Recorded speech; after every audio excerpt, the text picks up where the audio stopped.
Welcome back to another awesome episode of the Careful Boys. We got Alex with us. Hey yo, Mr. Acosta. What's up, man? What's up, man? Hey, you're now that Diddy has technically not, or still technically waiting for some version of punishment, but he got acquitted on certain things. Mm-hmm. He's actually countersuing and filing a $100 million defamation lawsuit against Courtney Burgess. Who's Courtney Burgess? She, I think, is basically. Let me see. Is she like a defendant for the state or something? Is she a public? Actually, well, okay. Specifically I think speaking, she's that, yeah, you guys know what I'm trying to say. Specifically, Combs filed a $100 million defamation lawsuit against NBC Universal, Peacock TV, and Ample Entertainment. The lawsuit alleges that the documentary Diddy, The Making of a Bad Boy, made false and defamatory statements against him, and that he doubled the defamation damages he was seeking in a separate legal filing towards Courtney Burgess, attorney Ariel Mitchell, and News Nation's parent company Nexstar as defendants, seeking damages for alleged false statements made about Combs' supposed involvement in sex parties with celebrities and underage individuals. So, Imagine he wins. Right. Well, you have to prove that the statements being made are true. That's hard to do. Yeah. I mean, he could win, possibly, right? Because he got off on a lot of shit. Because it's just a game. Like, the legal system isn't really, like, who's really right or wrong. It's just a game that you play. Who has the best lawyers? Well, defamation cases, you quite literally have to prove that whatever you were saying publicly can be proven to be true. So, like, you better have some sort of records or something that can back up your statements. Otherwise, defamation court cases are really difficult. I didn't really look too deeply into it, but I think the last thing that I read was I think the court ruling that technically all the victims were all consenting adults. And then so they're like, all those crazy, like, what we think are like grape cases aren't really grape. They wanted to be there. They asked for the drugs themselves. They're all adults. No one's underage. So technically they don't have all the main juicy stuff that we want to pin on him aren't. It's not. It's really tough. Yeah. So he might win all these cases. Yeah, he was found not guilty of racketeering, conspiracy, and sex trafficking, but guilty of 2 counts of transportation to engage in prostitution. So yeah, like, because he would hire like male prostitutes, female prostitutes. Yeah, right. But that is interesting if, like, it is probably as simple as the person who said, I forced them, I had video of them not resisting, kind of a thing. So then that proves, kind of like what happened to a Mandrew Mate. Oh yeah. He's countersuing he's suing the because I know that one's an algo killer for sure. But the woman who had accused him, now that he has proof that she was like coerced and like offered something in exchange of doing that, he's suing the shit out of her. Yeah, that lawsuit alleges that the woman and her parents conspired to falsely imprison them by providing fabricated evidence to Romanian authorities. The woman, identified as Jane Doe, is also facing legal action in Romania, where she's accused the mates of similar offenses. Yeah. That was transactional, is what you're saying? I think he can prove it now. Okay. He can prove that like she was offered something in order to make that story. Got it, because if it's transactional, there's still consent, even if it's not legal. Oh, no, I think the transaction is on her end, receiving. Oh no, yeah, Right, that's what I'm saying. Yeah, for to make up a story. Yeah. Okay, never mind. He's saying it never happened and that she created it as a way to take him down. Someone else wanted to take him down and went, hey, say this happened. Here's an angle. Yeah. Okay. Yeah, but I guess he has proof that he can show in court that that wasn't the case. Which that is the craziest thing, though, right? Because like we kind of touched upon this thing before. Like, was it the baseball player, right, who got his? Oh my God, he lost his deal and everything over a girl that's. Oh my, that's horrible.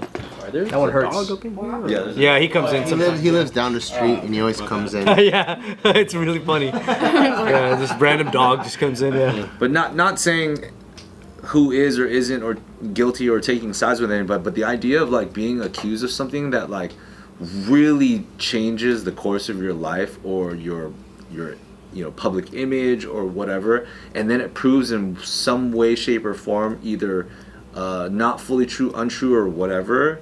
like that's damaging. Yeah, well, that's defamation, 100%. You should sue for that. The hardest part, though, is that a lot of the time in common situations when that happens, like let's say that happened to you by some girl, right? There's just no money you can get from that person. You're not always the victim of a rich guy. You know what I mean? Like it's so hard to countersue the person that's so much far below you in net worth. Yeah. So it's like a weird thing. I know, like my buddy had that happen to him when he was in high school. I've told the story before, but it's the craziest save of a lifetime. In high school, he got with this girl who, I guess she cheated on her boyfriend to hook up with him. And then afterwards, she told everybody that he had forced her. And then he had to go to court. And then when they were doing the deposition or whatever, he's like, I actually have something I could do to prove that I didn't do it. And they were like, what? And he goes, I actually recorded it the whole time. But he didn't tell her. So is that like getting off on a bigger crime, but now you have a lesser crime that Can you... you use that Yeah, in court, he used even it. though she wasn't consenting to being filmed? Because, like, isn't there filming and audio Well, the thing is that parameters when it comes I don't know to exactly the how. legality? I don't think anything came of that part. That might have had to be a different case, but it exonerated him from the crime completely. But the crazy thing is, he said, so he was in high school still. They're both, I think, underage, and they had to like review the tape to make sure that they had to watch it from beginning to end to make sure she never says don't. No, stop. Yeah. That's crazy. Yeah, he said it was really fucking embarrassing. Like, you gotta sit there. You watched it with like these adults Both and... sides of the case have to see it. The girl didn't know it existed. Oh my... And I guess like they threw it out, but she didn't sue for filming it or nothing. It was just kind of exposed that she was like lying. And, yeah. And I guess the reason it got that far into court is because he wasn't telling anyone he filmed it for the longest time because he was scared he'd get in trouble. Right. But if that was the only way to save him, he's like, okay, I'm gonna confess I did do this, and they got out. And then so that guy, like I traveled with him, tons of different countries, and every time he hooks up with someone, he films it for that reason. Without them knowing? He has like a thing now. He has like almost like a phobia where like he won't even do it unless it's being filmed. It's like, I can't get it up unless I set up my GoPro over there. Yeah, and I used to think that he was just saying that because I didn't know the story for years. I was just like, oh, this fool likes to film it and shit. You're a freak, dude. Yeah, I was like, you freaky guy. And then like him and his brother told me like, oh, you know where that started, right? And I was like, what the fuck? That's crazy. Yeah, dude, that was a trip to find that out. And I'm like, okay, I get it now. And then he was also telling us, you guys should start doing that too. I was like, I don't think I'll run into that problem, but all right. So he just has fucking... Like a terabyte. Yeah, archives of him. He absolutely does. I don't know if he deleted. Now he's like committed to one woman, so I think he probably did the right thing and got rid of it. But he kept everything, like everything. In the case that years down the line, someone goes, "That's the guy that did this to me."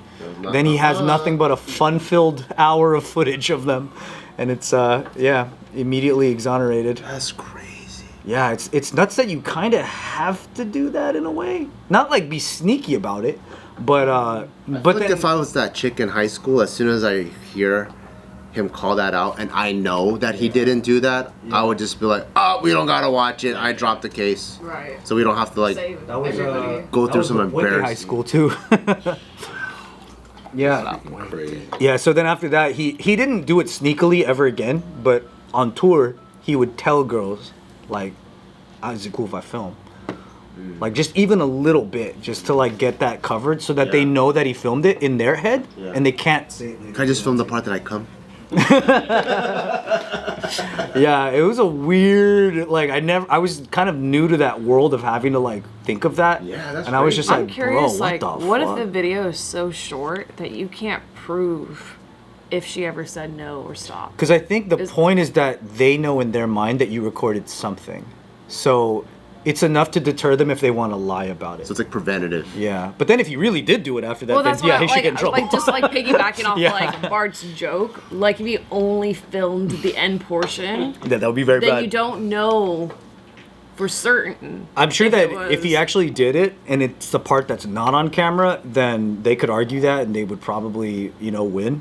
But I just don't think it gets that far. They don't scheme that way if they know that there's a little bit more evidence. Then it won't be so easy as like saying, oh, he did it and then I was helpless. You know what I mean? Right. Because there are a lot of factors that they look at. Like there's some stuff, like another friend of mine had something happen to them similar, and they had to analyze like, oh, there's a video of you guys, of you walking her out after, and she's smiling and it's happy, and you hug him and kiss him and you go in the cab. Like little details, they are gonna look at that. It doesn't prove that nothing happened, but it is enough to kind of support the case before it gets to court. I get that. Where the deposition looks But at you also everything know and how it many goes, women pretend to be happy and smiley Exactly, yeah, in yeah. order to To protect survive. themselves to Yeah, survive. to survive, yeah. And then that backfires on them because now it looks consensual.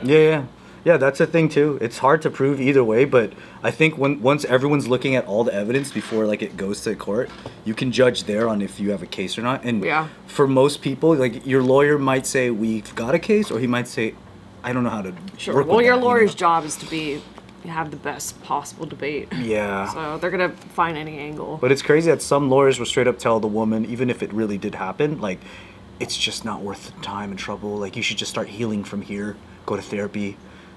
When going through this case will just take another 1.5 years of your life that you'll just have to think about it. Your name will be in the record. Like there's so many weird ways to deter them from like going through with it, which is like really messed up.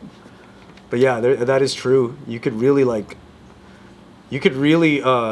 think you covered all your bases and then it's still like bad. Yeah. Yeah. It's unfortunate. I know it is unfortunate.